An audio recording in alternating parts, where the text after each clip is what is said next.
So, so once again, and good morning, good afternoon, and good evening to all participants joining us from across Southeast Asia and beyond. A very warm welcome, um, as well to our esteemed speaker who are already with us in the Zoom room. On behalf of Global Water Partnership Southeast Asia, or we call GWP-SEA, welcome to our regional webinar, Policy to Practice Regional Exchange on Integrated Water Resources Management.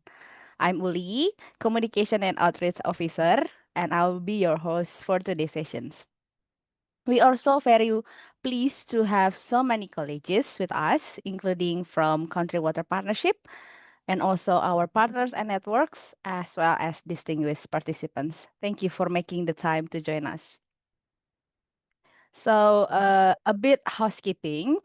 These sessions will be recorded for documentations and communications purposes. And also, please kindly keep your microphones muted during the presentations. You are welcome to share your thoughts and questions in the chat box at any time, as well as please fill the attendance list provided in the chat box later.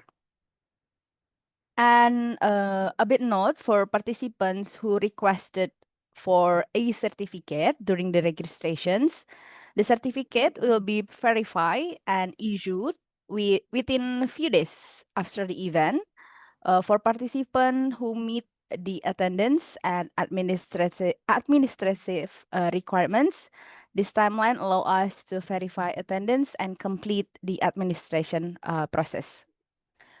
So, if you do not request the e-certificate earlier, but would like to have now, kindly fill the registration form through the link that will be shared in the chat.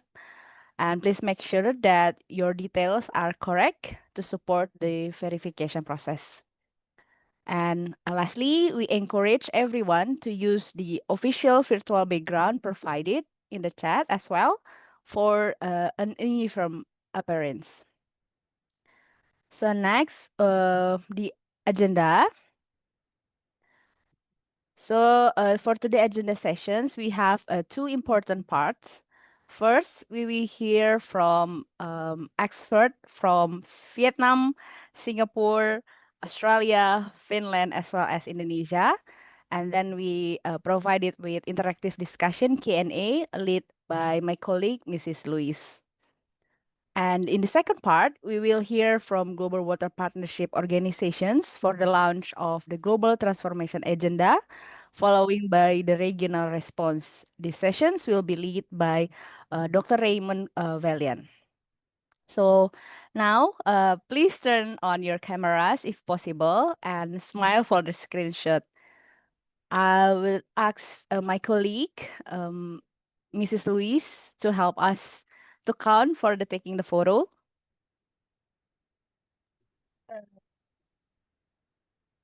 Yes, I think we are ready, but I still see some photo and participant are not yet opening the camera. So let's give a little while for them to open the camera. Willie, just to make sure you will take record of Yep. the photo okay. Okay, then please, we will wait a little bit for participant. Okay. Okay. So we can start from the first page. 1, 2, 3. And now we go to the second page. 1, 2, 3. Okay, is everything already? I think we have the third slide. Okay. Oh, okay. The third slide. 1, 2, 3.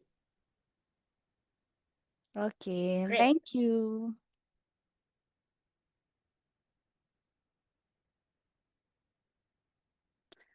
All right. Now we will begin into the part one, the regional exchange on integrated water resource management. The sessions, as I said, will be moderated by my colleague, Mrs. Louise, the Deputy Regional Coordinator of GWP-SEA, who will guide us through these discussions and introduce our speakers. So, Ms. Louise, the floor is yours. Thank you very much, Uli, for the very warm welcome and the straightforward informations. Good afternoon, everyone. A very warm welcome to all participants joining us from across Southeast Asia and beyond. We know that there are our speaker also attending from Canada, which is 12 hours difference. So we are really appreciating all of the participant and speakers' effort to attend to this online session of webinar. My name is Louise. I'm the Deputy Regional Coordinator of the Global Water Partnership Southeast Asia, and I am delighted to serve you as a moderator for our first part, which highlight the regional exchange on integrated water resource management. And this session is designed to highlight how countries are putting integrated water resources management into practice within very different social, environmental, and institutional contexts. So we will hear from 5 countries, from Vietnam, Singapore, Australia, Finland, and Indonesia, and each presenting their approaches to achieving water security through integrations, innovation, and collaborations. So our objective today is to share experiences, to reflect on what works in practice, and to identify how we as region can accelerate progress toward water secure and climate resilient Southeast Asia. So if I can help ask Uli to share the screen to our first speaker. So our first presentation comes from Associate Professor Dr. Do Hoina, Deputy Director of the Center for Training and International Cooperations at the Vietnam Academy for Water Resources, who currently also serves as Vice Chairman of the Vietnam Water Partnership. So Dr. Nam will share updates from Vietnam water sector, particularly on Vietnam governance, reform that promote a more integrated and coordinated water management. His insight will give us a glimpse into progress in strengthening institutions for water resilience. So if I can check, Dr. Nam, okay. Dr. Nam just recently joining again, so let me welcome Dr. Nam. Hello, good. Okay, so it's Good very morning, Louise. timely. Yeah. So Dr. Nam, so please, the floor is yours. Sorry, it's my turn. Yes, Dr. Nam. Oh, really quickly. I'm sorry, I didn't notice that because I saw on the agenda. So my turn should be on the 5th or 6th of this. Yeah. Yes. So I hope now you get prepared, yeah, Dr. Nam. So we are sharing the screen. So please, just Yeah. Can you share the screen and then I can ask you if already I shared would the like. screen. Okay, Yes. thank you very much. Yeah. So shall we start? Yes, please, Dr. Okay. Nam, the floor is yours. So good afternoon, the convener, the chairman, and all the audience and our colleagues. I'm so sorry, I have some problem with my connection. So, and based on the original schedule, I thought that I could be the 5th or the 6th speaker of today's webinar. So I'm very happy and thank you so much, the organizing panel for having me here. So I will take this opportunity to share with you a stories of Vietnam on the existing regarding the existing challenge on water resources. I mean the water security and the recent Vietnam innovation in administration and also in the reform of the local governance. So let me start with the outline of this meeting. Please go ahead. So my presentation will include mainly 4 parts, but mainly 3 points. Let's say first with the country context, the second with the challenging on water security, and the third is a recent administration reform. And finally, I would have a couple of remarks. Please go ahead. Next, please. Okay. In terms of the country context, so in terms of water availability, so located in the Southeast Asia, Vietnam experienced quite a large rainfall amount annually. So you can see on the figure, the top figures, the top 2 figures. So the country is characterized by actually the character by a large amount of rainfall and with dense river systems. However, it is noticed that our country relies on the transboundary flows. In the north, it is from Red River, so that originates from China, and in the south, the Mekong Delta.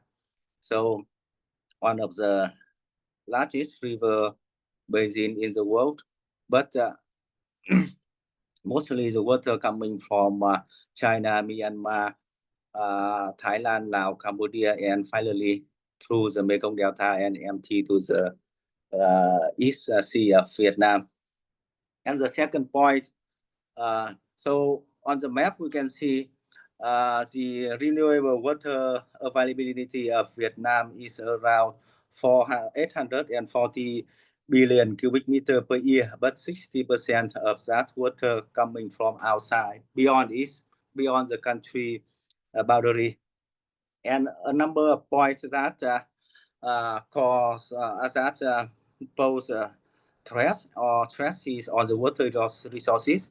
So even we have a large amount of water, but it is unevenly distributed through the year, let's say wet and dry season. And 80% of the water availability, 80% of the water consumption is used for agriculture, but produce a very low productivity. And at the moment, with high economic growth, expanding population, so the water pollution is getting worse and worse. Let's say among the previous threats. So maybe you can see, on the mass media recently, Vietnam experienced a huge flood impact and inundation from the northern to the central parts of Vietnam. And the situation is getting worse. And now we are still under the very stressful condition. So water security has become a focal point of the Vietnamese government. Next, please. Next slide, please. Yeah, so there are the above the mentioned issues on water stress and water security. So among that, one of the very key important issue. So water governance is fragmented with responsibility divided among several ministries and delegated to the region and district. And that's why very important that there is like a coordination among the agencies at the central level and also at the local level. That's why please next slide. Yeah. So based on the facts that, so we try to quantify the water security for each region. So this is based on a research supported by ADB. in 2021. So we try to quantify the water security index for seven geographical regions of Vietnam.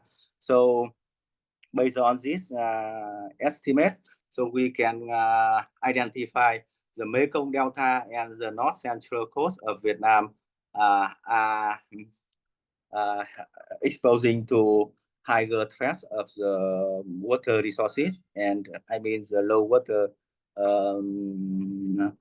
security index. So that is the reason why we have to consider for the very significant or very large um, reform of the country. Please, next slide. So, as I mentioned previously, so the water governance in the country is a fragmented issue. So, from March 2005, and we have two milestones: March 2005 and July 2005. So let's say first at the administration reform.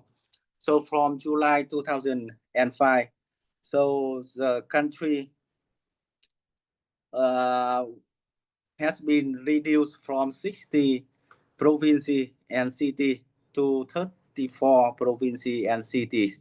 So it means this is a very big administration reform since the country independent in 1945. But yeah, it is, and another important administration reform here. So in the previous, before, let's say before July 2025, so the local governments was categorized, was divided in three levels: provincial level, district level, and commune level. But after July 25, so the district level has been eliminated. So the local governments now just provincial and commune levels. And another point I would like to address here. So from 63 to 34 provinces. So it also means a lot for water resources management. So in Vietnam, there are many rivers, river basins, many provinces that shares the same river basin. So in terms of management, so it's very difficult to have a good coordination among these provinces. And now with the merge of the province, so some new province are located within the river basin, within a single river basin. So I mean, it is very good for water management, water resources management, particular it is a basis to form up the river basin committee. So that is a very critical point for, let's say, results from the administration reform. Next slide, please. Okay, so this another one is very important. As I mentioned previously, so water management is fragmented among the among the ministries and local governments. So this one is water management. Let's say the fundamental framework of water resources management in Vietnam before March 2025. So it is divided, let's say distributed mainly between the Ministry of Natural Resources and Environment and the Ministry of Agriculture and Environment and Rural Development. So for the Ministry of Natural Resources and Environment, so it is a state management on the water resources on the meteorological monitoring, on climate change and environmental management. Meanwhile, the Ministry of Agriculture and Rural Development take the responsibility of irrigation, disaster management, and water supply for rural area. Also, we have inter-ministry water management, including the Ministry of Industry and Trade for hydropower management, Ministry of Construction for urban water supply and drainage, Ministry of Health for water quality, for development of water quality indicator. So as a province, so the system are almost the same. So the water management is divided between the Department of Natural Resources and Environment and the Department of Agriculture and Rural Development. So we have a quite similar from the national to provincial to district and also to commune level. So you can see it is very, very complicated and overlapping management between the ministries. Next, please. And after March 2025, we made a huge, actually a kind of revolution on institutional arrangement. So from 18 ministry has been reduced to 14 ministries. So similarly, so for at the provincial level, from 18 departments reduced to 14 departments. But it's a very important note here. So the ministry of the two ministries that has been water resources, that has been managing the water resources, has merged together. So the merge of the Ministry of Agriculture and Rural Development together with the Ministry of Natural Resources and Environment. So the water management now is getting more ease for us. So it's now under the umbrella of the Ministry of Agriculture and Environment. So this is a very big step to reduce the fragmented management of water resources in Vietnam. And anyway, besides, we still have inter-minister water management, including the Ministry of Industry and Trade for hydropower management, Ministry of Construction for urban water supply and drainage, and Ministry of Health for water development of water quality index. So this is a very big is to reform I would like to share with you. Next, please. So I would like to close my talk with some remarks here. The first is the merge of the institutional or the reform of institutional arrangements at the central level, and the administration reform by merging the province and eliminating the district level.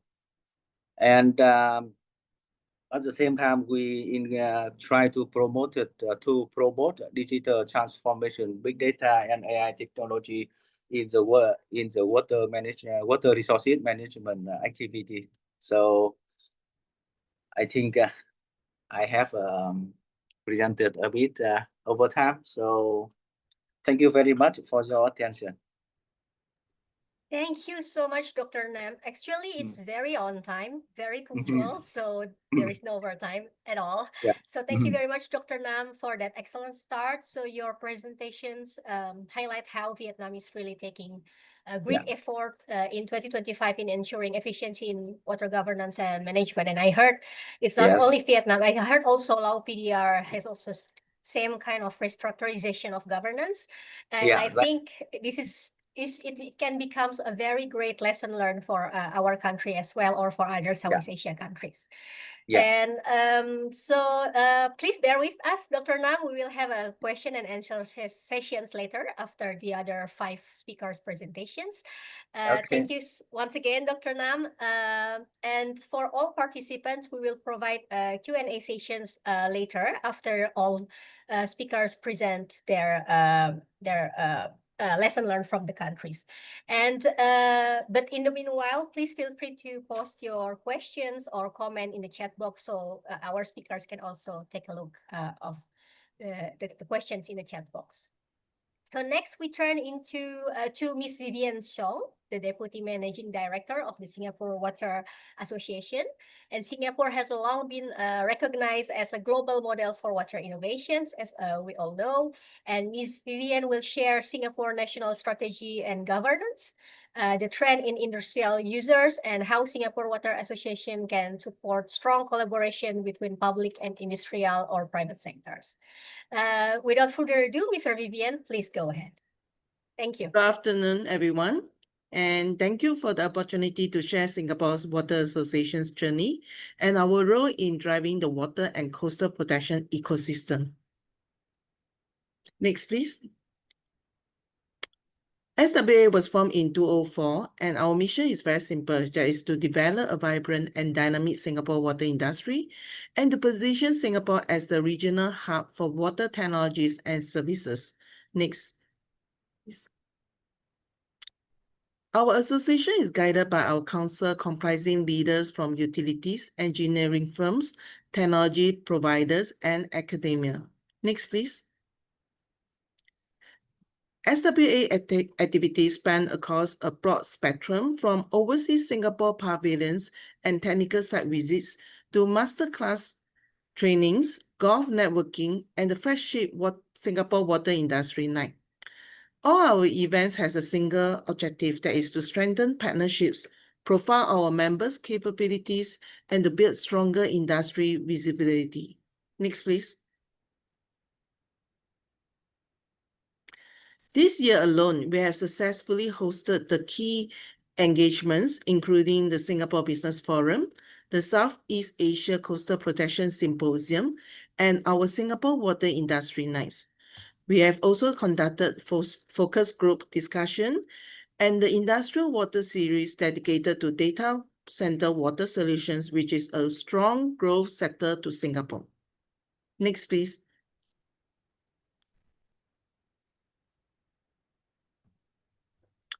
Today, SWA represents more than 400 members from 27 countries, ranging from technology developers and EPC contractors to system integrators and research institutions. Next, please. To strengthen our international linkages, we have signed multiple MOUs with associations and embassies, including the Malaysian Water Association, Philippines Water Works Association, Imagine H2O Asia, and Coca-Cola CPS in Singapore. These collaborations open the doors for joint initiatives, innovation exchange, and regional market access for our members. Next, please.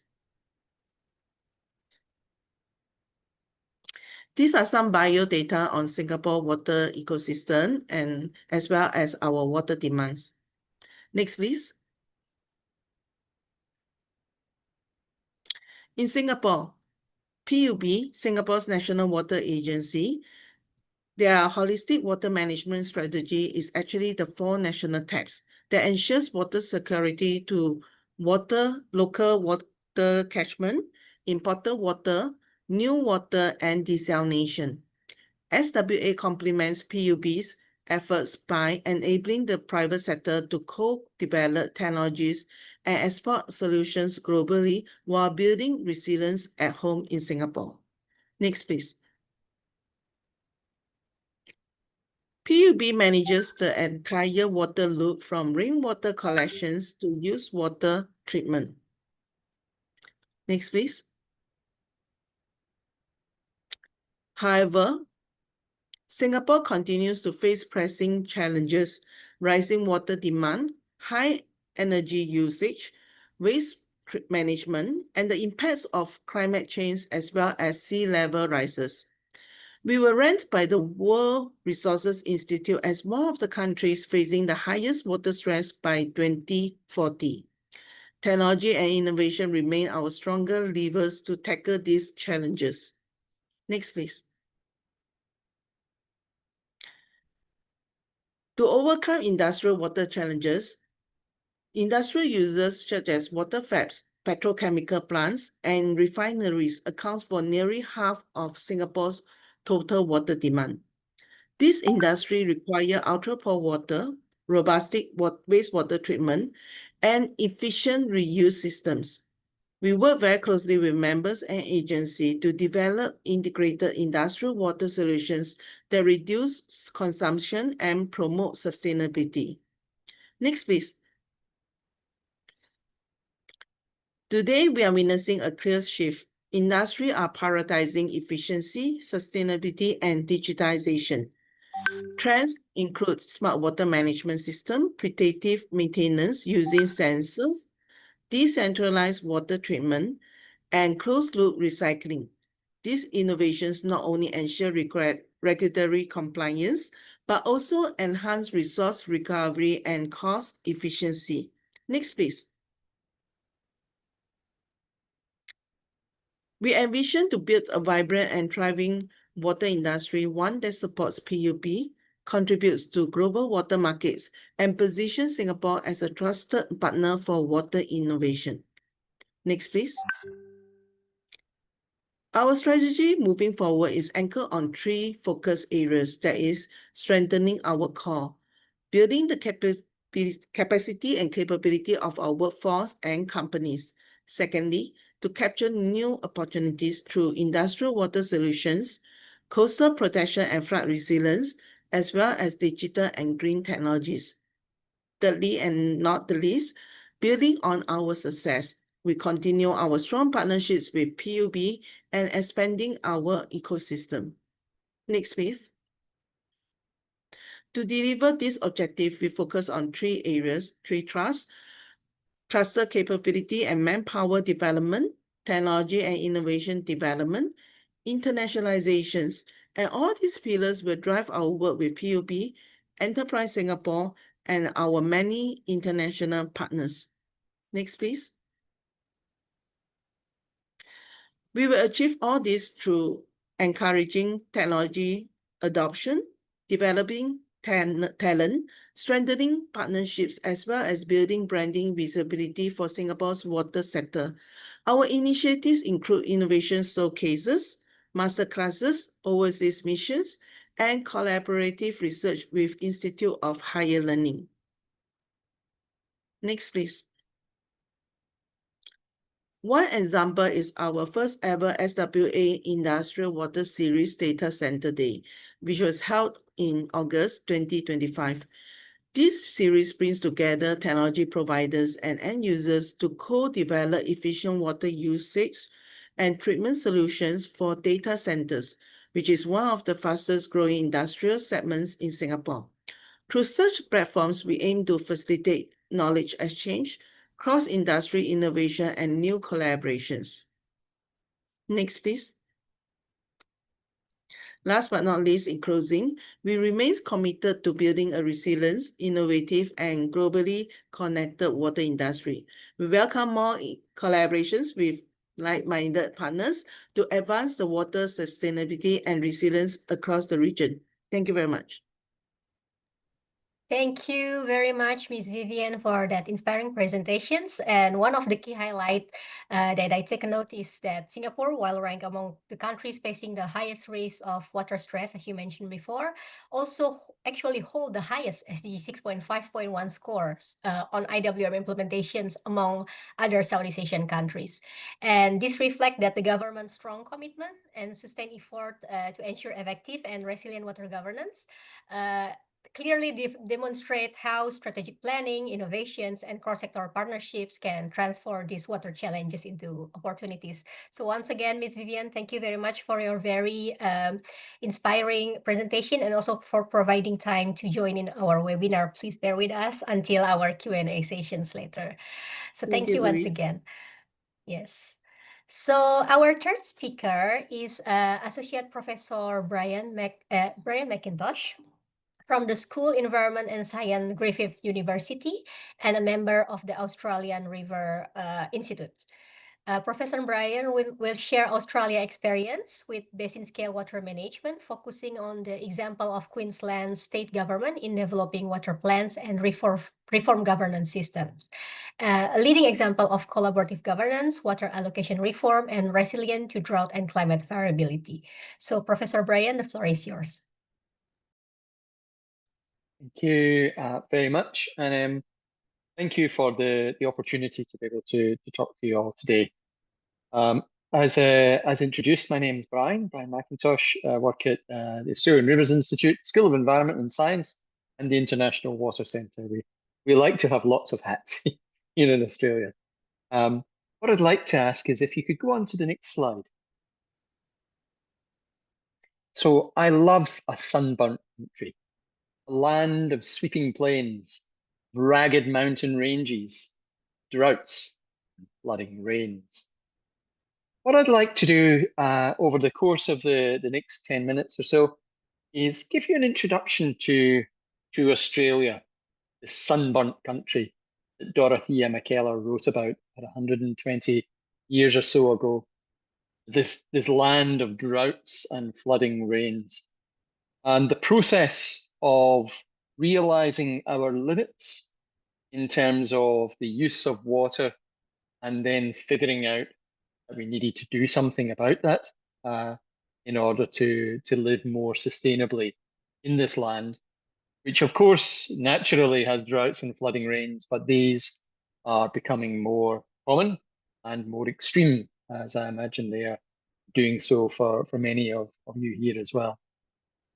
So maybe the next slide. So Australia's a funny country. I suppose all countries are funny, really, in some way or another. Australia's funny because it's big. So what you can see is a little map of Australia. It shows the I guess the political boundaries of Australia. It's not really one country, and water is not a national responsibility. That's a little bit strange, a little bit funny. That purple part of the map that you can see, that's Queensland, where I am. You could fit the whole of Europe into Queensland and still have quite a lot of space around the edge. It's a big place. We have everything from the tropical climate close to Indonesia up the north to temperate and Arctic climates down south. We have desert in the middle, and most of the people live around the edge, and we are impacted by climate, naturally, and by climate change. The history of Australia. Australia has the indigenous peoples, and I say peoples deliberately, of Australia have a record of inhabitation and civilization stretching back 60 to 65,000 years. So when we talk about Australia, we're really only going back to 1788 when colonization started. Colonization started, and a whole series of separate territories and states began to be formed, almost kind of mini countries, Queensland, New South Wales, and Victoria. And they were in competition with one another. And it wasn't until 1901 that what we would recognize as modern Australia was formed, federation, when all of these states and territories came together. And the Constitution, interestingly, says, Commonwealth, meaning the national government, shall not, by any law or regulation of trade or commerce, abridge the right of state or the residents therein to the reasonable use of the waters of rivers for conservation or irrigation. Lots of big English words, essentially saying water is not a national responsibility. It's up to the states. So we don't have a single governance system. We've got lots of different governance systems, which makes things a little bit tricky in terms of ensuring water security and cooperation. So the next slide, please. Following colonization, such a large country, it feels infinite. feels as if we've got infinite land, infinite soil. Of course, there was a very ugly story of displacing the indigenous people as colonization happened. But it felt to I suppose, the people who came over from Britain and other countries, that this was an infinite place. You could just keep developing. So the logic was just to build infrastructure, to grow population, to build economy in this seemingly infinite and vast land. And we kept doing that, and we did that through largely, essentially public institutions. We didn't recover the full cost of water. We didn't really understand how much water we had, and we ended up over allocating the water that we have. We ended up, the Murray-Darling River, which you've probably heard of, stopped meeting the sea because we had taken too much water out of that river system. And of course, that was happening partly because of the geography. Queensland was separate from New South Wales. Queensland upstream, we were competing with farmers in New South Wales downstream. So we ended up with a situation which was clearly not sustainable from an environmental or an economic perspective. If you could go on to the next slide. So there was a significant process, and you can access this, it's about 50 pages or so, report from the Australian Water Partnership easily online. Just Google Australian Water Reform Journey. We set out on a water reform process between 1993 and 2013. This was quite complex politically because water is not a national responsibility. Water is a state and territory responsibility. So we needed to bring together the state heads to agree that there was a problem and that something needed to happen. And we set out to increase the productivity and efficiency of our water use and to ensure the health of river and groundwater systems while servicing the needs of rural and urban communities. If we switch on to the next slide. The way that we did that was through 4 pillars of reform. The overall objectives were to increase productivity and efficiency of water use, and to ensure the health of river and groundwater systems. There was a recognition that without the environmental health of those systems, human water use and the economy would be compromised. So we sought to improve environmental management. We set aside water for the environment. We made sure that we allocated a sufficient amount of water for rivers from an environmental perspective. We implemented integrated river basin management. We transformed water allocation. We created property rights. So if Raymond wanted to buy my water, he could. I could sell my water for a particular year to Raymond. I decide maybe I don't want to grow any crops, but Raymond wants to grow more. Sure. I don't lose my entitlement. I just get I've got an asset that I can sell from one year to the next. We've got water trading in markets. There are still some problems with those, maybe not working that efficiently. We made sure as much as we could that we had water pricing that reflected the cost of delivery. That's certainly true of cities, maybe not so much out in the regions. And we modernized institutional arrangements, including independent price regulation and separating out the regulatory and service delivery functions for water resources. And underpinning all of that was an investment in high quality, trusted, independent water information and knowledge. So there are national water accounts, a national water accounting standard, water information system, and we made sure that we engaged with community and stakeholders. We go on to the next slide. But we had to do that essentially with 7 different systems. So if you come to Australia, you won't find one way of implementing all of those reform objectives. We've got essentially 7 different experiments running. They're all kind of similar, but not exactly the same. In Queensland, we have 23 water planning areas. We have a piece of legislation called the Water Act 2000. If you go to New South Wales, there'll be a different piece of legislation. There'll be a different division of land. And we produce, develop, implement, and monitor water plans every 10 years, roughly. They are legal instruments, so they have the force of law, and they are very, very transparent. That's one of the key things here. There's high degree of trust because the rules of how much water you get year to year are very, very clear. In the presentation, which I'm happy to be circulated, the green text leads on to Queensland Government websites so that you can find out a little bit more. There's, if we go on to the next slide. So I suppose, what did we manage to do in different states using Queensland as an example? So we managed to recognize that there was an increasing demand for what wasn't an infinite resource, it's a limited resource, water. And we quantified using hydrological science, modeling and measuring what the total amount of water was in a plan area. Therefore, how much we could take out, how much is required for environmental purposes overall and at particular times of the year with respect to particular flow regimes. We established a very clear set of plans. What used to happen is that farmers would go to, we'd ask the state government, can I have an extra 100 megalitres of water? And the state government would say, no, we don't have enough water. They'd take the state government to court, 100 megalitres would be seen as nothing, and farmers would inevitably win, and there was just a gradual process of degradation. We've now got very clear legislation. This legislation makes it clear how the pain is spread if it's a dry year, because we've got significant climate variability. We have some water allocations which are high security, drinking water, and some which are medium and some which are low. If you've got a low security water license and there's not much rain in a given year, you might not get any of that water. If you've got a high security, pretty much guaranteed to get the water. We managed to separate out all the rules for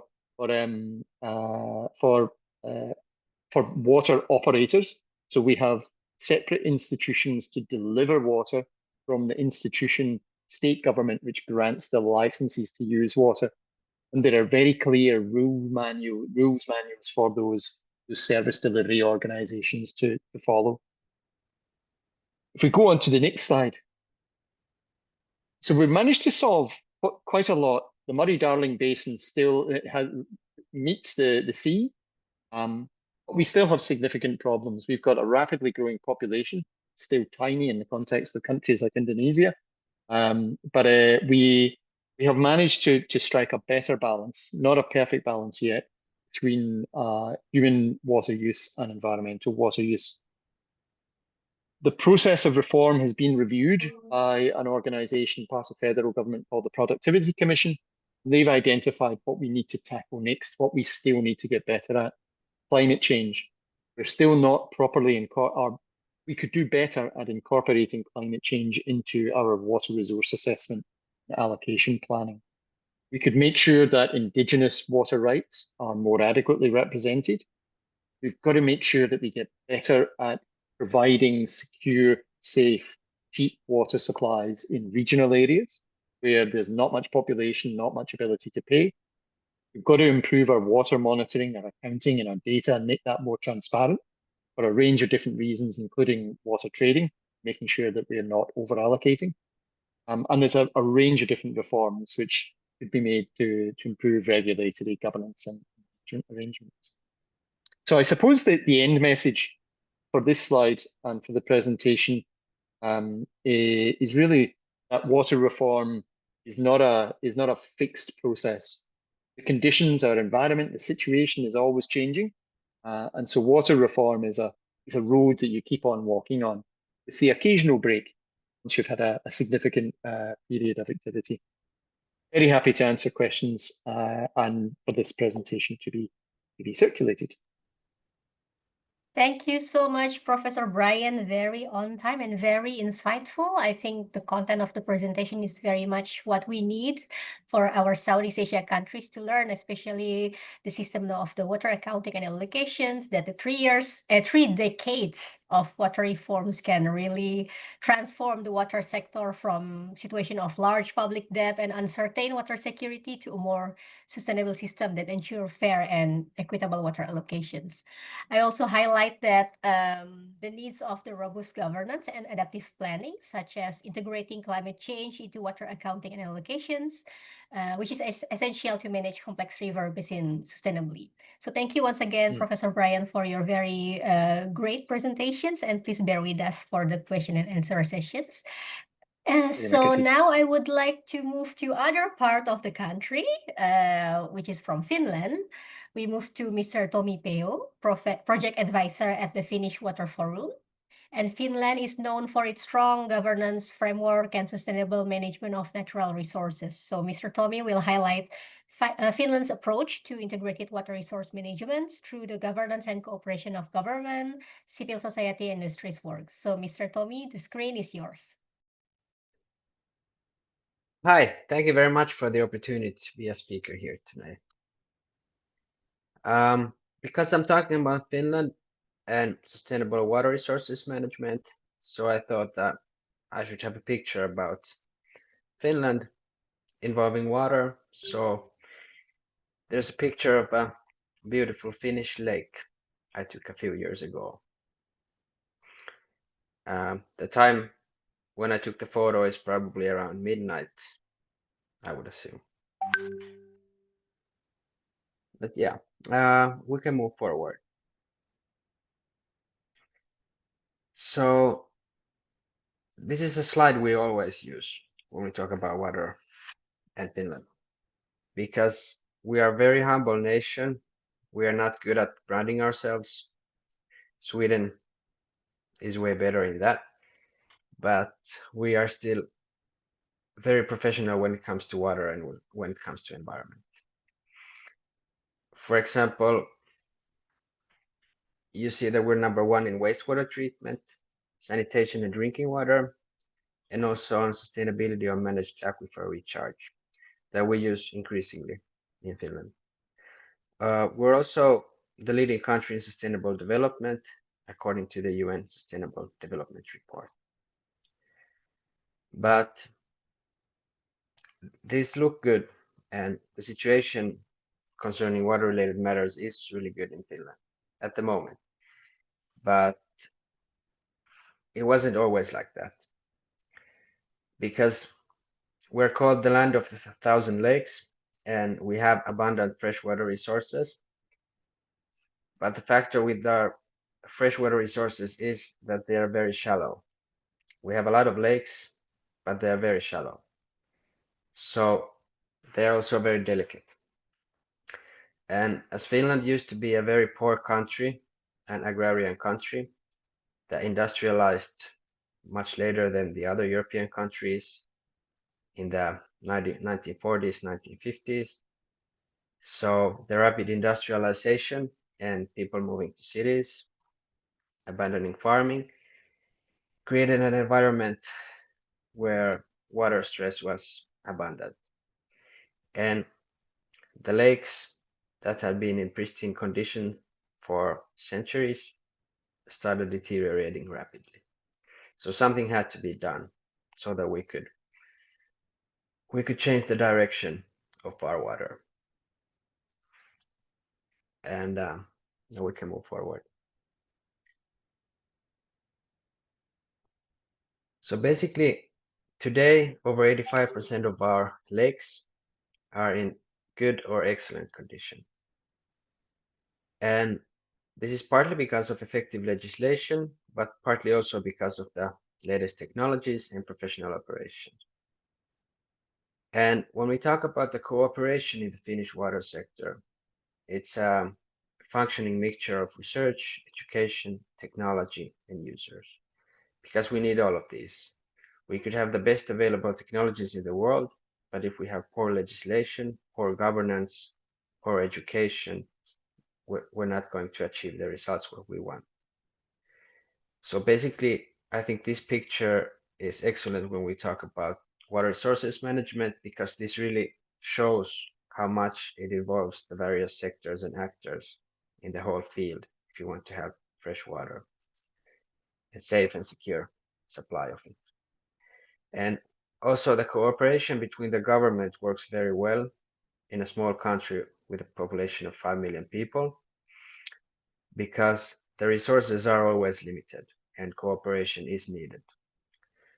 So also we do not have a specific ministry for water or for natural resources or for irrigation, but the water is divided on 5 different ministries and they all cooperate, but of course they have their own areas of specialties.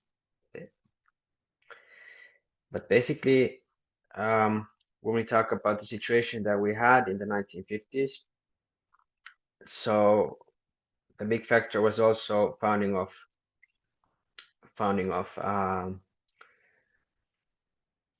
organizations, specific entities that would be in charge of monitoring the water resources.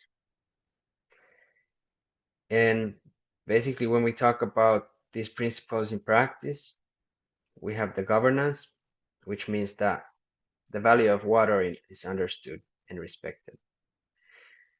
Of course, we also have legislation, and from 1995, we have been a member of the European Union. So most of our legislation concerning environment comes from the European Union. And the Finnish compliance in water quality and nutrient removal is way above what EU has stated. So we do not go for the lowest possible level, but the best possible level we can get. And we use a lot of groundwater. So groundwater resources are extremely important for us and they are strictly protected. And for any economic activities, you always need a special permit if it's in an area of groundwater. And another factor is also that we collect timely information on water bodies in nature. And this is all public data, easily accessible online.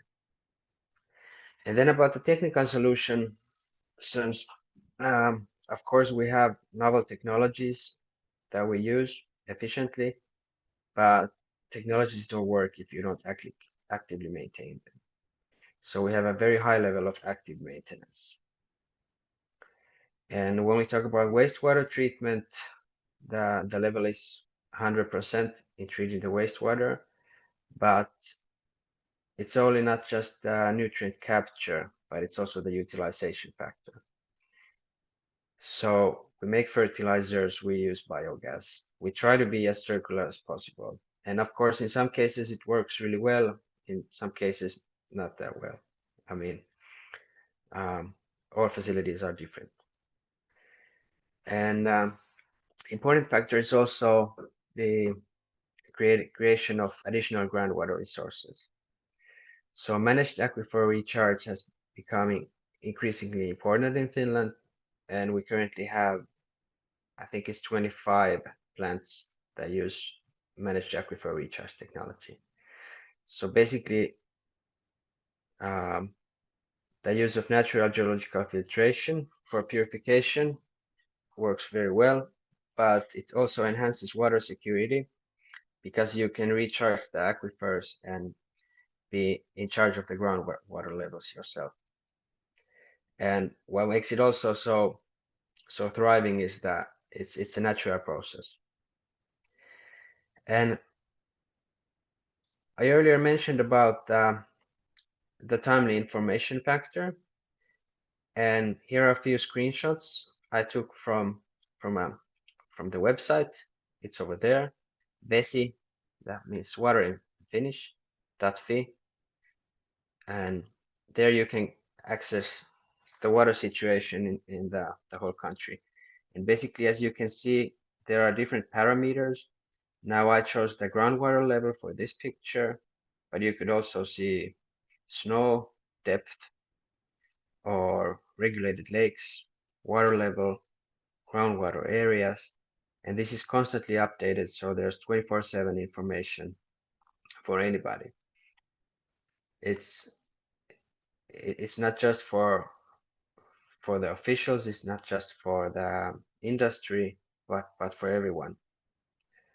And this is also something, this is very important in Finnish, that we try to be as open and transparent as possible, and I think we have succeeded in that. quite well. Basically, all the services are here to be found.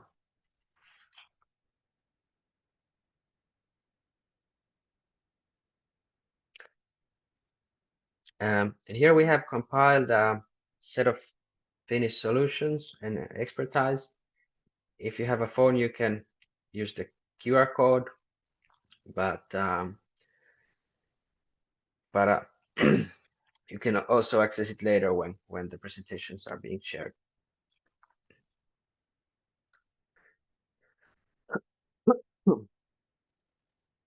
And thank you very much for all of you. Here's my contact information. Please feel free to reach out whenever you want, however you want. I'm always available, even at 2 o'clock in the morning. Nice ending. Thank you so much, Mr. Tommy. And despite the time difference, 12 hours difference, so really thank you for the thoughtful reflections, especially for highlighting Finland's approach, which remind us that effective water management is not only about infrastructure, but also you mentioned about how to maintain harmony between ecosystem, governance, and people. So thank you for highlighting this as well.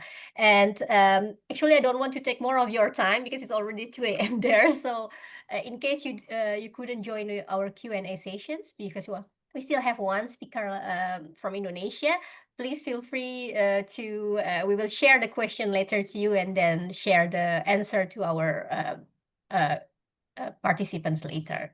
So thank you so much, Mr. Tommy Peo, for Sure, joining with us. Yeah, thank you. I appreciate it. So, our final presentation comes from Dr. Indra Kurniawan from the Hydrology and Environment Technical Unit, Ministry of Public Work Indonesia. So Indonesia as an archipelagic nation faces diverse water challenges, from water scarcity in Java and Bali to flooding in other part of the country.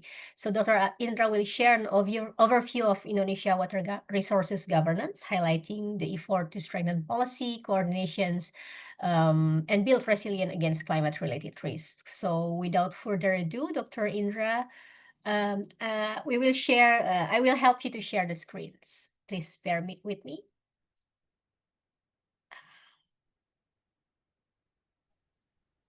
Oh, Uli. Okay, Uli already shared the screen. Thank you, Uli. And Dr. Indra, please, it will be good to see. Okay, thank you. Thank Yes, you, Bu okay, thank you, Louise. Dr. Indra. Yeah, thank Yes. Good morning, good afternoon, everyone, distinguished guests, colleagues, ladies and gentlemen. It's an honor for me to be here at this Global Water Partnership Forum. Today, I will take you on a journey through Indonesia's water landscape, the story of an archipelagic nation that's striving to manage its most vital lifeline amidst immense diversity and growing challenges. My name is Indra, and I represent the Ministry of Public Works of Indonesia. Next slide, please.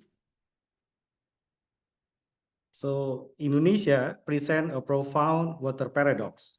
So nationally, we have abundance of annual water resources potential, 1,845 billion cubic meters per year. But yet we face a severe spatial imbalance. Over 60% of our population lives on Java Islands, which hold less than 6% of our fresh waters. So consequently, Java face an annual water deficit of about 280 billion cubic meters, with demand nearly 4 times the available supply. So a decreasing reliable supply poses a key challenge for our future water security. Next. Next. Indonesia Water Resources Management is guided by the Water Resources Law number 17 of 2019, which established integrated water resources management, IWRM, as the core principle, which established by the National Water Resources Policy with the Presidential Regulation number 37 of 2023, that this framework is executed across 128 river basin territories. What is river basin territories? Actually is a water resources management unit that encompass one or more watersheds, small islands with an area less than or equal to 2,000 kilometers square. Through this legal policy and institutional framework, Indonesia aims to ensure sustainable, equitable, and also integrated water resources management across its thousands of islands. Next slide, please. Water is a fundamental to sustainable development, linking climate, environment, energy, food, and health. However, we face an interconnected reality of three major water crises: too much, too little, and too dirty. Floods are intensified by climate change and crucially land subsidence from groundwater overuse and urban drainage overload. Drought is amplified by deforestation and land degradation in critical watersheds. Pollution is caused by industrial and domestic waste. The common thread connecting this crisis is poor land use. This is why spatial planning is crucial to address these issues holistically, using hydrological data to guide land use. Next slide, please. As the slide clearly indicates, that the emergence of these problems provides an indication that the environmental system that support the sustainability of the hydrological cycle process is medium to experience damage. This is leading to potential conflict across regions, sectors, and users. Our challenges are clear.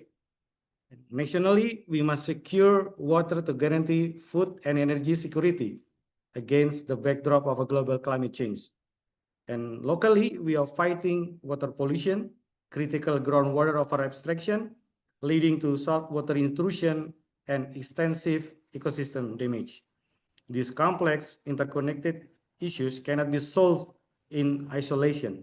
We must embrace integrated water resources management, the essential holistic strategy required to resolve conflicts, protect our vital water sources, and ensure water security for all. Next slide, please.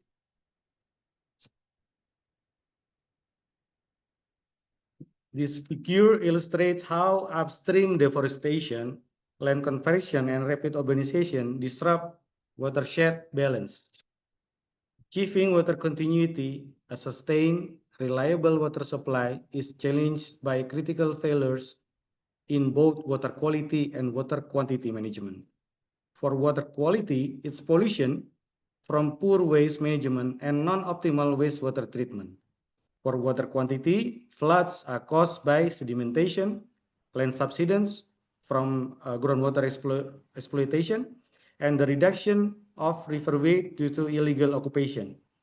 Droughts are intensified by the widespread disturbance of catchment areas. So the diagram shows these issues are interconnected.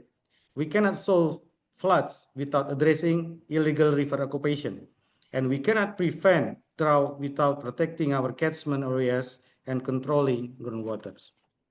Next slide, please. We face a critical water crisis driven by environmental degradation, pollution, and overexploitation. This scarcity now threatens national food, water, and energy security, creating potential for regional conflicts.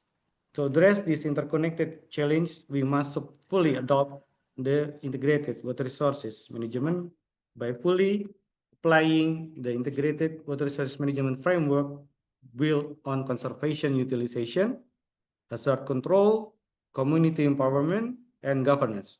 We can align spatial and water planning, protect critical zones, and secure sustainable water for all. Next slide, please. Indonesia's hydrological cycle faces escalating threats from local pressures and intensifying global climate phenomena such as the monsoon and ENSO. BMKG data shows a long-term rise in the frequency and intensity of extreme rainfall, signaling higher risk of floods and landslide driven by climate change. This calls for urgent adaptation in water resources management. To ensure water continuity, Indonesia integrates water resources management, with spatial planning using double water resources management data such as flood zones and groundwater protection areas to guide land use and restore ecosystem. IWRM is carried out through infrastructure development, operation and maintenance, and continuous monitoring and evaluation. By aligning long-term vision, budgets, and spatial planning, Indonesia seeks to enhance climate resilience and secure a sustainable water future. Next slide, please.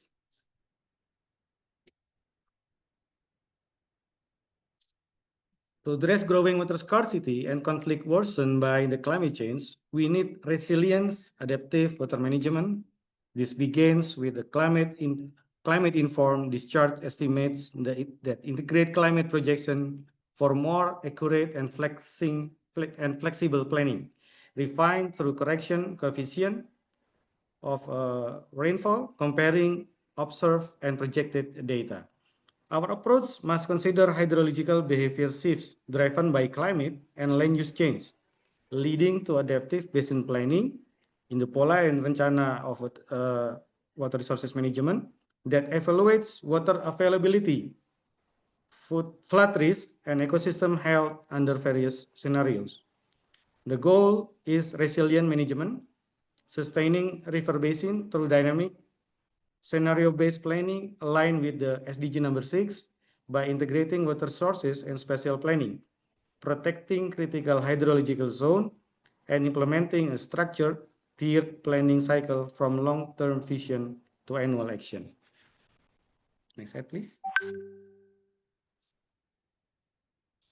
In the 10th World Water Forum in Bali, transform dialogue into concrete global actions, resulting in 5 major outcomes. One is a ministerial declaration. Second is Center of Excellence and Water and Climate Security, a global hub for innovation and knowledge sharing. The third is a World Lake Day. Number 4 is enhanced transboundary water cooperation. Compendium of a concrete action, water and sanitation project advancing SDG number 6. And the forum also emphasized tailored IWRM approach for small island and archipelagic states, addressing sea level rise, coastal erosion, and limited freshwater resources.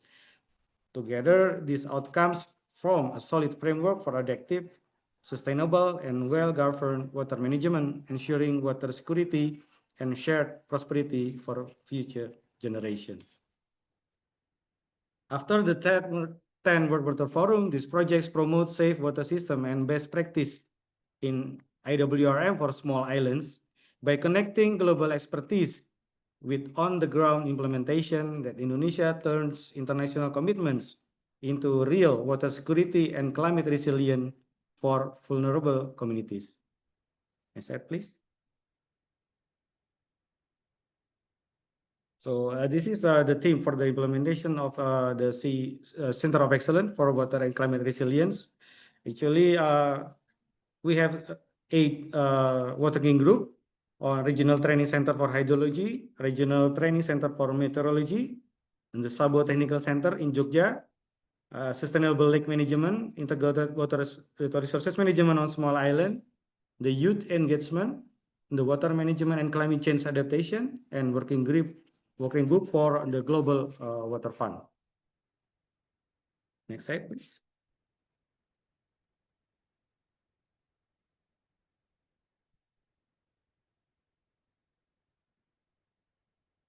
So in the Global Water Partnership Strategy 2026-2030, it's aligned water security with the climate resilience through 4 pillars: governance, integrating water and climate policies for adaptive risk management, knowledge, and digital transformation linking hydrological and climate data for the real-time decision, partnership, and inclusion building, multi-stakeholder collaboration, and implementation executing integrated water climate programs. Its success is driven by 3 accelerators: high-level political commitment, innovative blended financing, and fast-track regional and national investment. Together, this ensure a technically sound, inclusive, and socially responsible path toward resilient water system. Next slide. Indonesia also have a national vision, Indonesia Emas 2045, of Golden Indonesia in 2045. Indonesia Path to Indonesia Emas 2045 hints on strengthening resilience within the food, energy, water nexus. The National Water Security Index now serves as a key national performance indicator, highlighting the urgency to address environmental degradation, water scarcity, and emerging conflicts. The goal is to achieve self-resilience by sustainably meeting water needs through an integrated food, energy, and water nexus approach. This vision is driven by the integrated water resources management framework, tackling water quality issues, floods, and droughts through data integration with spatial planning, supported by the high-level commitment and innovative blended finance. The strategy ensures water continuity and resilience toward Indonesia Emas 2045. Next slide, please. So this is the Water Security Index. The slide highlight Indonesia position in the National Water Security Index currently in the middle, capable stage with a score of 3.48 to 5. We perform well in hazard control and water use efficiency, but face major gaps in governance, data system, and community engagement. These weaknesses reflect that limited institutional transparency, fragmented data integration, and low local participation. So to advance to the effective and model stage, we must strengthen IWRM implementation, integrate water data into spatial planning, leverage blended finance, and accelerate capacity building. With stronger governance, reliable data, and empower communities, we can move beyond the capable level toward sustainable water security. Slide, please. Indonesia water resilient and WRM success depend on the strong cross-sectoral coordination through empower river basin organization. Water issues like scarcity and pollution cut across ministerial and regional boundaries, requiring joint action from all levels of government, from the ministries to the provincial and into city and regency government. Misalignment among institutions remains the main barrier to effective management. Achieving the 2025 to 2029 water resilience goal demands a unified IWRM framework linking national, provincial, and local agencies, including sectoral bodies such as planning, health, education. RBOs are vital in translating national strategies into local action. Strengthening their authority and coordination will ensure operational synergy and nationwide water security. Last slide. In conclusion, Indonesia faces persistent water security challenges, uneven distribution, pollution, and resource conflicts, exacerbated by climate and land use change. Guided by the IWRM framework, we focus on the strengthening governance, data system, and community participation. Our priority is to integrate spatial planning with water resources management, apply climate resilient planning, and enhance collaboration through the Center of Excellence for Water and Climate Resilience. Through unified action and investment, Indonesia is determined to achieve higher water security and ensure sustainable water resources for Indonesia Emas 2045. Thank you very much for your attention.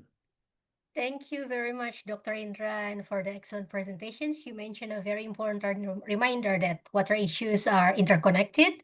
And you also mentioned it's clear that Indonesia experience offer valuable lessons, especially linking spatial planning to water resource management in its national policies. So thank you so much for all of your highlight and experience from Indonesia. So now, since we already have 5 countries presented, so I would like to offer directly to all of the participants if there is any questions, because I didn't see any question in the chat box, so I would like to offer directly if anyone would like to share, because we are actually running out of time, so it would be good to only have one batch of the question and answer, please. Can I ask one question? Yes, Dato Hanapi, please. Okay, to Vietnam, Dr. Nam. I would like to congratulate the government of Vietnam for coming out with administration reform. Yeah, you really need a strong political will like to reduce ministries from 18 to 14, and then you downgraded ministries into departments. So my question is that do you face strong opposition for you to implement this administration reform? Thank you so much, Dato Hanapi, and I would like to offer Dr. Nam to please answer the question from Dato Hanapi. Dr. Nam, are you still with us? Or maybe while waiting Dr. Nam to join, maybe we can ask the next participant to share the second questions.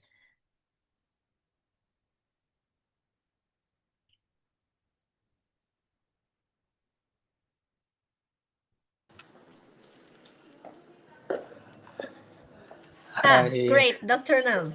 Yes, Hi. please, Dr. Nam. Sorry, yeah, Miss Luis. Yeah. So actually, I couldn't catch the first question. Yes. Okay. So can you So, can you repeat it? yeah, I Yeah. will try to repeat the question from Dr. Hanapi, but please feel free to interrupt me, Dr. Hanapi, if the question Yeah. is wrong.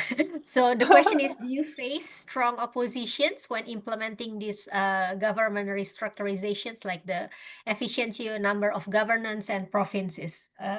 Is there any strong opposition from the inside the country on this implementation? Yes, that is a very good question. So actually, yes, reform of central and administration level. Um, and I think it was a long history, and we will discuss about it for many years. But until now, 2025, with a very strong political position. I mean, from the leadership of the country. So I think so. This is where it was a critical moment with his full power and strong position.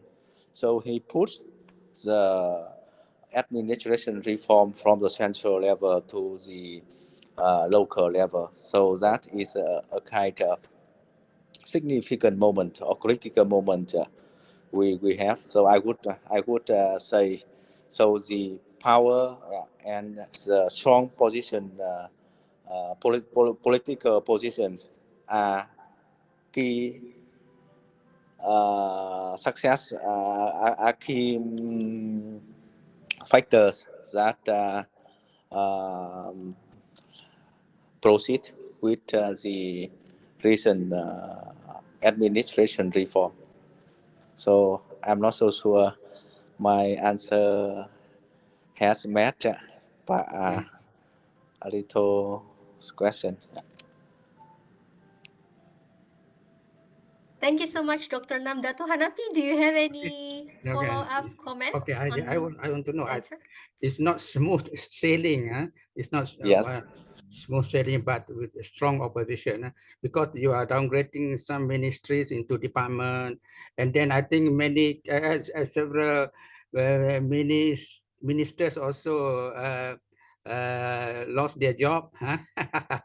Yes, of course. Yeah, we lost a lot of jobs, and many employees are looking for new jobs. Yeah, so it's also actually, and it also we have two sides. One is opposite, let's say advantage. One is disadvantages. But from the interest of the country. So people believe that with this new administration, so the country will grow further and develop further. Yeah. So at this moment, so let's say from individual or group interest should be give way to the country's perspective.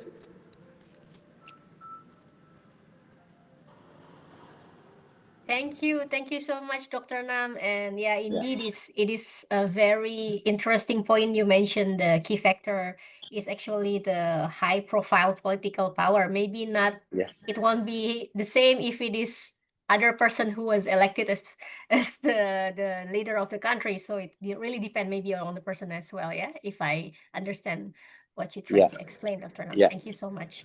Yes. So if is there any other question from participants? Please raise your hand or unmute your microphone.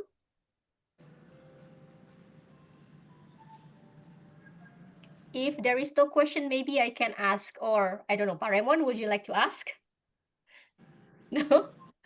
So I think I want to ask to Miss Vivian, if I may, because I understand that Singapore's model inspired water in water and industry collaborations. Can you share any key factor of the success from Singapore that can be applied to other Southeast Asia countries, Miss Vivian? Yeah, I think Singapore has many successful stories to share regionally. Besides new water we have in the past, we are also we have desalination technologies. Okay, even though that we are small. But also recently, PUB, Singapore's National Water Agency, also actually take care of the coastal protection region. So they are now our agency for coastal protection. And I think regionally, in the near region, Singapore is the only authority that actually handles or manage the water management as well as the coastal protection. So this is probably something that is unique to us, but also mainly because the reason Singapore is so small that we have only PUB1 agency to manage. Yeah, but with that, actually, it encompasses the whole water ecosystem and the environment ecosystem as well, especially in shoreline resilience. So it's actually a very good fit for one agency that manages these two sectors, which is actually totally different, but somehow same with each other. That's what I see, and I hope that regionally we SWA can carry the task of integrating and sharing our knowledge and experience in these two areas right now, because SWA also manages the water as well as the coastal protection. So sharing our experience with the regional associations, organizations, and how we can actually manage the two different tiers of businesses. Yep. Thank you so much, Ms. Vivian. I think this highlighted a very important lesson learned, especially for global water partnerships. And we will have the next part speaking specifically on the new GWP transformation strategies. So this is also something that maybe we can try to learn from Singapore as well. So I would like to ask to the next speaker. Yes? If got some time, I would like to ask Singapore one please. question. Okay. Please, Madam Vivian, is it true? The question is it true that Singapore discourages development of a data center because data center uses a lot of water? From my reading, one large data center uses about can go to 1 million gallon per day. That is about 4 million liter per day of water for the cooling system. So since looking at the position of water supply in Singapore, and so there are many data center companies moving to Johor, Malaysia, because of the water issues. Is it true or not? I think personally, I'm not an expert in data center, but we have been engaging partners in data center management. The real point of issue is not because we discourage data center formation in Singapore. The issue is Singapore is too small. There's no land space for data center. In fact, That's why we are actually developing technologies, working with partners. Okay, frankly, we have one member companies who actually don't use water and can actually cool down the cooling towers for the data centers without using water at all. So the issue of we are discouraging the formation of data center, which is not true. I think the main issue is because we don't have land space. Yes, that's why companies are moving out of Singapore to nearby regions, Johor, Malaysia, Indonesia, Bali even, because they have land space we don't have. So that's why we think of technologies that use less water to encourage, in fact, if we have them to come in here. But we have actually a lot of member companies who are actually moving out, moving their business in data center regionally. But we also have member companies who are tech solution providers who can provide waterless solutions to all these data centers and user. Yeah. Thank you. you. Thank you so much, Dato' Hanapi and Ms. Vivian. I see in the chat box there is a one question to Professor Brian McIntosh. I don't know if Professor Triweko from Unpar would like to directly share the questions, or I can read it as well if. Yeah. Okay, thank you. Okay. Thank you for the opportunity to ask. I just learning about how integrated groundwater management. I think it is an implementation of the concept of IWRM, especially in maintaining the groundwater. And I also read some paper related with grid artesian basin. It is very interesting for me because you mentioned in your presentation that in Australia, the water resources management is based on the state level, and the national level has not any right to do that with that water management. While the grid artesian basin, as I understand, it is involving many states. I don't remember what states, but as I see from your picture, I know there's not only Queensland but also other neighboring states. Yeah. So my question is, how maybe you can share with us how the concept of IWRM, especially implemented in solving the challenge of water resources in Australia, especially in the Great Artesian Basin. Yeah, thank you, Professor Breyer. Sure, thank you, Robertus, for the question. It's a funny feature of Australia that we have a transboundary water problem inside the country. So normally transboundary water problems are between countries. In Australia, we have so above ground is the Murray-Darling River, and below ground is more or less the Great Artesian Basin. So it covers roughly 30% of the Australian landmass, is drained by the Murray-Darling and the Great Artesian Basin. It's pretty complex hydrogeologically. There is cooperation between the states because it's a transboundary groundwater system. So I think, I'm not 100% sure, I'm not a groundwater expert. I think that the groundwater governance between the states is coordinated by the Murray-Darling Basin Authority. So each of the states, so in Queensland, for example, there are groundwater management plans put in place. And where some of those plans are right up the north of Queensland and are not related really to the Great Artesian Basin.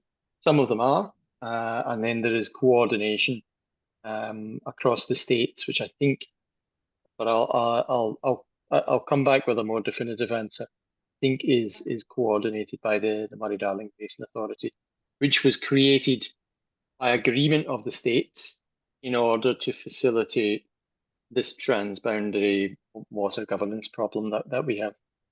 So I'll confirm that, and I'll let Uli know so that he can give you a definitive answer.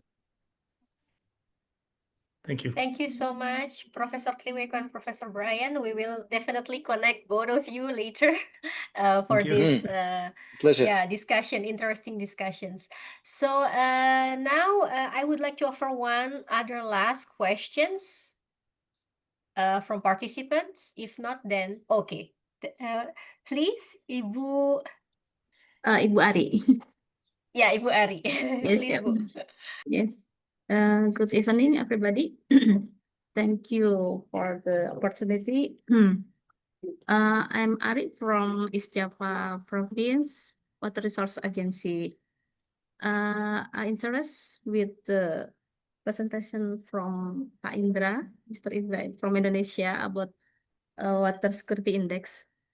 I'm curious if there are any similar calculation from other country maybe which is similar with this water security index, because it is also in Indonesia very Pak Indra also give the guide for all in the Indonesian stakeholder to calculate the water security index. Is there any, I mean, out in outside of Indonesia also calculate the similar index?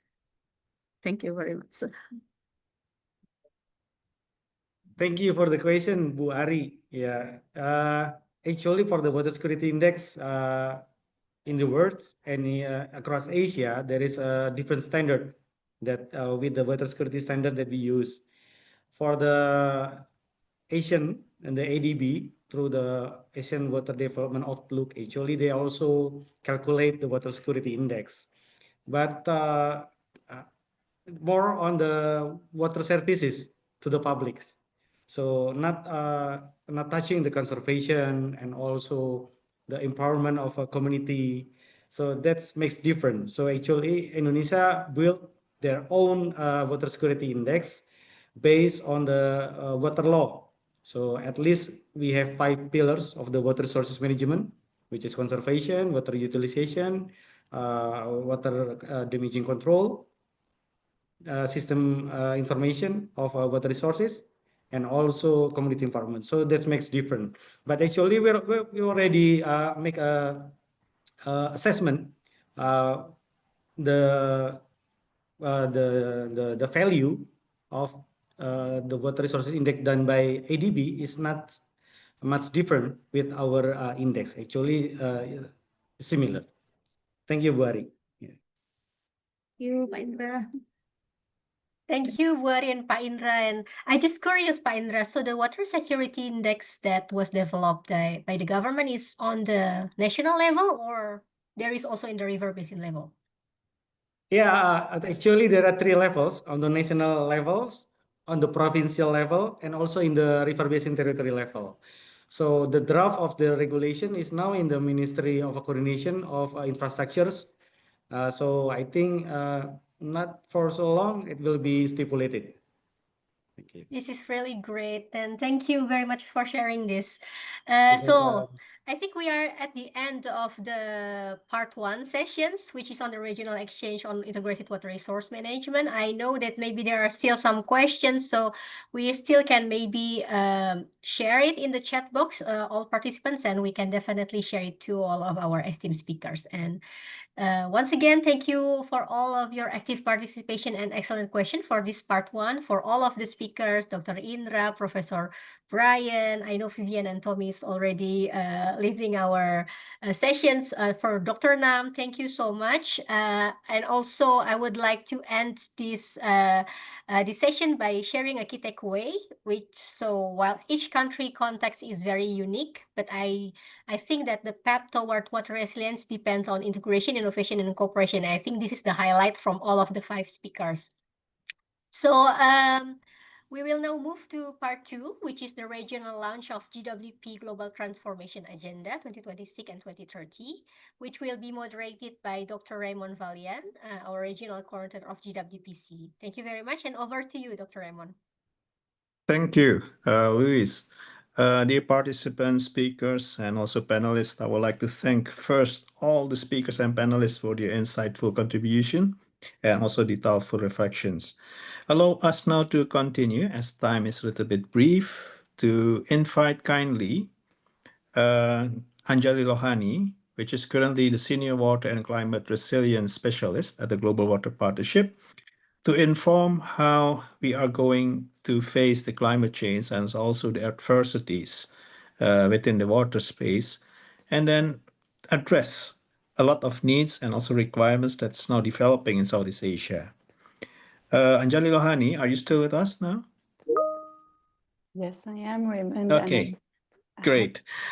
Time is a little bit limited. Lance Gore from ADB has just asked a permission to leave the meeting, but we still have two panelists later who will respond, Christopher Matthew Ilagan and also Dr. Amron. So Anjali, would you like to share something for approximately 10 minutes on what is now being transformed at GWP in regard to the climate change, in regard to the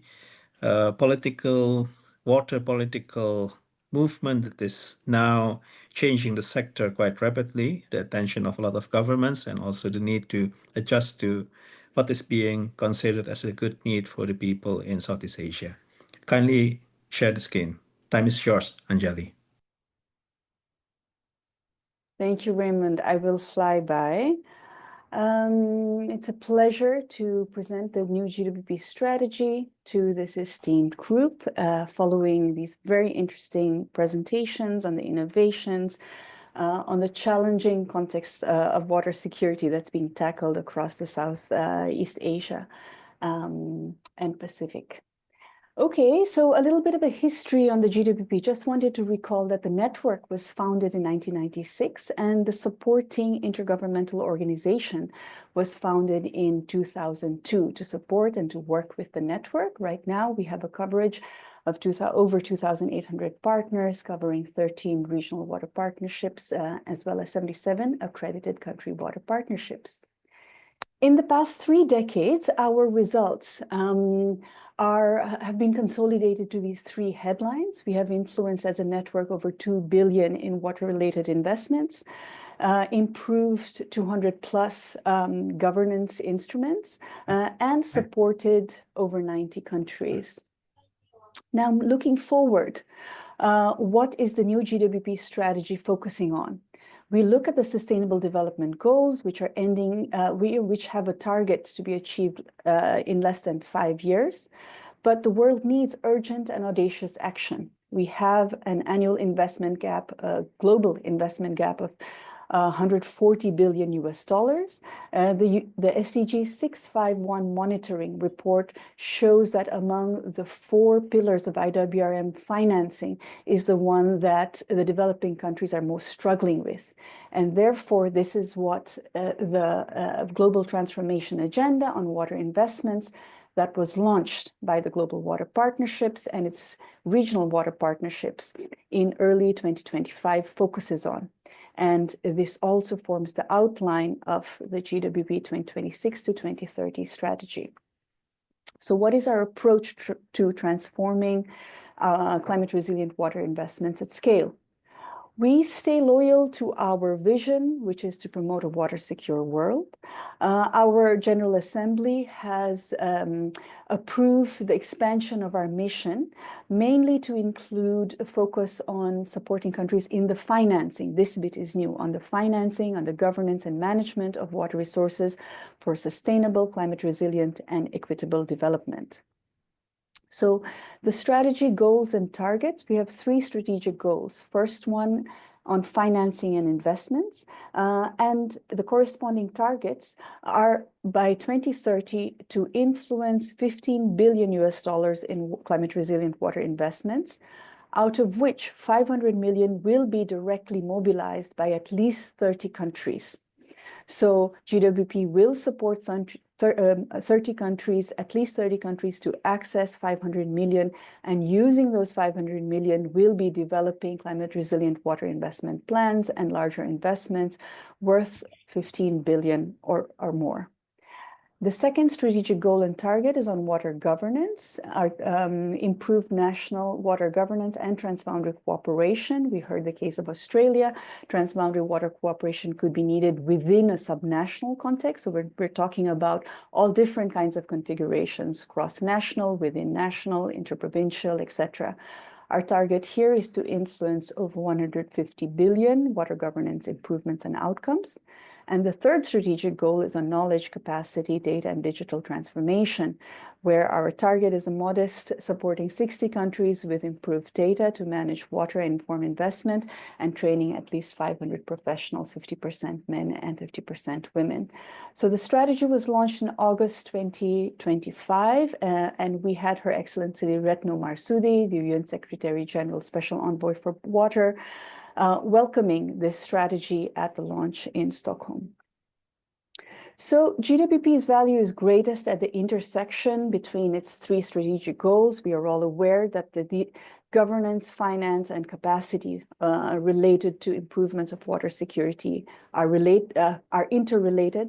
Strong governance is required to attract the finance, but good policies, but more finance, for example, requires robust governance. So it's really at these intersections that the GWP network will be intervening at. What will we be doing in terms of strategic interventions? We've summarized them in these 5 boxes out here: mobilizing high-level commitments, building partnerships, capacity, and mutual accountability, accelerating regional transboundary national investment programs and pipeline development, unlocking innovative blended public-private finance, and advancing climate resilience, mainly integrating gender equality and social inclusion also. Just wanted to delve a little bit into our financing strategy and taking an example of Africa. We are building upon the success of the Africa Water Investment Program, which developed over the course of this current strategy, which is coming to an end at this year. So Africa has identified that at the continental level, they have an investment gap of $30 billion a year.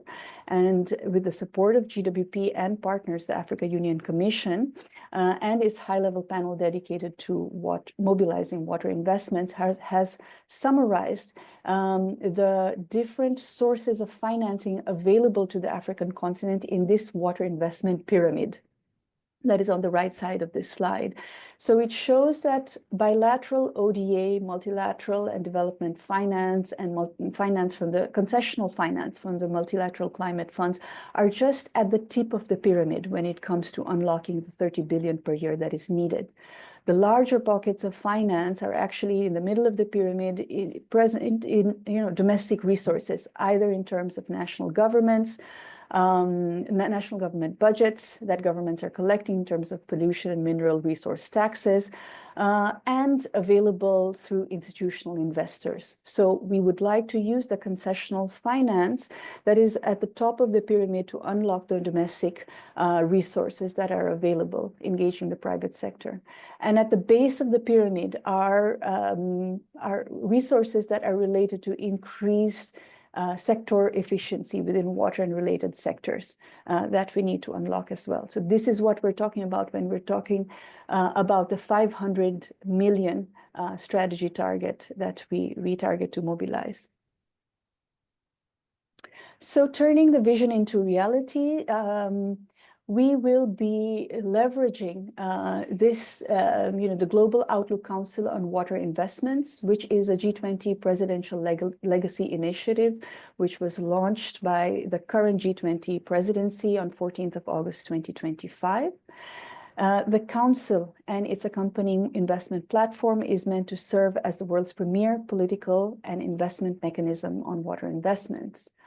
GWP will be supporting the Global Outlook Council on Water Investments to align the efforts of the G20, the COPs, the United Nations and multilateral development banks, and the private sector to position water as a global investment priority. GWP has accepted the invitation from the chair of the G20 to the Joint Secretariat of the G20 Presidential Legacy Initiative. The Secretariat comprises of GWP with its wide outreach of multi-stakeholder water partnerships at the regional and country levels, the World Meteorological Organization, which is the holder of data and science on climate and hydrology, the United Nations Capital Development Fund, which can lead a blended finance facility for the Outlook Council, and the University of Oxford, which will lead on the analytics. GWP will be supporting the Outlook Council and the Water Investment Platform mainly through its regional investment programs. So I mentioned the Africa Water Investment Program already, which has been running for the past 5 years. And the Outlook Council looks to scale up the Africa Water Investment Programs and establish similar programs in Asia, Latin America, and Europe. One example of what's been happening in the Latin America context, on 9th October, the UN Economic Commission for Latin America and the Caribbean, ECLAC, with the Development Bank of Latin America and the Caribbean, CAF, and regional partners with GWP support already initiated the process of establishing a 20 billion LAC investment program at the Chile Regional Water Dialogue. In terms of programmatic vehicles, how will we deliver the work, looking at countries? We will have a consolidated water and climate investment support program. In the past, we have had separate programs focusing on climate resilience, the SDG support program, as well as on transboundary, but now we look to have a consolidated water investment program, understanding that integrated water investments have these different dimensions as part of the same integrated program itself. We will be working with partners across the globe, as highlighted here. We will be leveraging the associated program on flood management and integrated drought management program that we have in cooperation with the World Meteorological Organization. Just looking at the Adaptation Fund, which is one of the financing mechanisms of the Paris Agreement and the Kyoto Protocol, we have an Adaptation Fund pipeline of 160 million that will be serving 35 countries. So that will be kicking in the next 2 to 3 years. And we will be strengthening our knowledge exchange and capacity and really connecting different partners and our different regions as well. As we move from a world of core funding to strengthen water security, now with the shift to programmatic funding, we will be deepening programmatic engagement across the 180 countries and the GWP program widely. So with thanks to our financing partners, I hand over back to you, Raymond. Thanks very much. Thank you, Anjali, for the brief yet introductory on how GWPO has transformed and created a new strategy to adapt to the ever-changing landscape in the water sector, including countries like Southeast Asia, where we are also at the edge of having the adversities of the climate change. And I would like to kindly ask now Christopher Ilagan, the chairperson for the steering committee of GWP Southeast Asia, to provide some small insights or comments in the context of Southeast Asia. Chris, time is yours. Thank you so much, Raymond. And I'll try to stick to time on this. Anjali, thank you also for your presentation. Exciting times with our transformation agenda. And to all the speakers earlier, thank you so much for being with us and all the partners here on the call. Good afternoon. As chair of the Global Water Partnership Southeast Asia, I'm honored to speak at this pivotal moment for our region. Climate change, urbanization, and population growth are intensifying pressure on our water systems. But with challenge comes opportunity, especially when we act together. At GWP, we believe that integrated water resources management is not just a framework, it's a mindset. It's about inclusive partnerships that bring together governments, civil society, academia, development partners, and the private sector to co-create solutions. We've seen this in action. Singapore's 4 national TAP strategy shows how innovation and integration can overcome scarcity. Indonesia's efforts in Java and Bali highlight the power of multi-sectoral coordination. These examples prove that when we move from policy to practice, transformation is possible. GWP's 2026 to 2030 strategy, our global transformation agenda, aims to unlock $15 billion in climate resilient water investments and mobilize $500 million in new financing. But to make this real in Southeast Asia, we must translate our three strategic goals: finance and investments, governance, and knowledge capacity data digital transformation into regionally relevant programs. That means aligning with ASEAN frameworks, SDG 6.5.1, and national climate plans like NDCs and NAPs. This is not new for GWP-SEA. Our legacy is built on fostering collaboration among governments, partners, and the private sector to turn global goals into ground-level action. That legacy must continue. From a regional standpoint, we must focus on 4 strategic interventions. Mobilize high-level commitments. We need political buy-in through ASEAN and regional summits to embed water security into broader development agendas. Accelerate investment pipelines. Strengthen capacity for bankable project preparation through close cooperation with lenders and development agencies. Unlock blended finance. Combine public, climate, and private resources. GWP's role is to convene and connect actors to bridge financing gaps. Advance resilience and inclusion. Integrate climate adaptation, gender equality, and social equity into every initiative. We're already seeing momentum. The Indonesia Water Coalition and private sector leaders like Danone and Unilever are aligning their water stewardship with broader societal goals. This is the kind of multi-stakeholder engagement IWRM calls for, and GWP is proud to support. So today I call on all of us, governments, embed IWRM in national plans and budgets, financiers, support blended finance and empower local actors. Private sector, be bold and transparent in your water commitments. Civil society and academia, continue to be our conscience and catalyst. To the GWP network, let's lead the way into IWRM 2.0, digitally connected, inclusive, and climate resilient. Together, let's turn principles into progress and move closer to our shared goal, a water secure world. Thank you again for all being here, and back to you, Raymond. Thank you, Chris. Some key points that you have delivered will be very beneficial for us to later translate it into first actions here and there. And I would like to move on from Chris to Mr. Amron, Dr. Amron, who is the Indonesian Water Partnership, who will provide some insight from the Indonesian side representing the County Water Partnership. Dr. Amron, time is yours.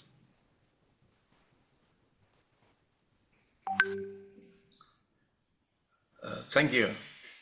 Allow me to share a few reflections on the new GWP strategy 2026 and 2030, especially regarding the possible shift from supporting integrated water resource management toward a stronger focus on climate resilient investment.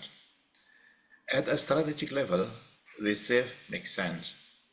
The world is indeed moving toward large-scale climate and adaptation financing.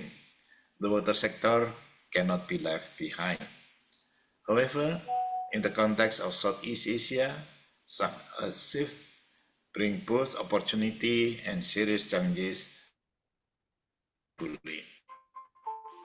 First, government. From my knowledge, I believe across Southeast Asia, especially Indonesia, of course, water management responsibility are often split among many agencies for agriculture, energy, environment, and urban planning. If climate investment are pushed forward without strengthening coordination and governance, we may end up financing projects that are not aligned across sectors or across administration level. Money may flow, but the outcomes may not. Second, project preparation and data readiness. The strategy rightly highlights the need for investment-ready pipelines. Yet, in many countries of this region, technical and institutional capacity for preparing bankable projects remain limited. Without serious investment in project preparations, funds must may go unused or flow only to large, visible infrastructure projects that overlook local needs and environmental realities. Third, in social equity and inclusion. A finance-driven approach can unintentionally widen the gap between big actors and vulnerable communities such as farmers, fishers, and women, who are most exposed to climate risk. We must ensure that every project financed under this new direction keep inclusive spirit of IWRM alive, the principle that no one is left behind. Now, fourth, transboundary and ecological concerns. We live in a region of shared river basins like the Mekong, the Irrawaddy, or across provinces like Bengawan Solo Basin in Indonesia and others. If investments are designed only at national scale or other borders without strengthening cross-border cooperation, we may risk political tensions and even stranded assets when downstream impact emerge. So my point is this. The move toward climate resilient investment should not replace IWRM, it must build on it. IWRM has given us a foundation of governance, data participation, and sustainability. Investment gives us the means to scale and accelerate actions.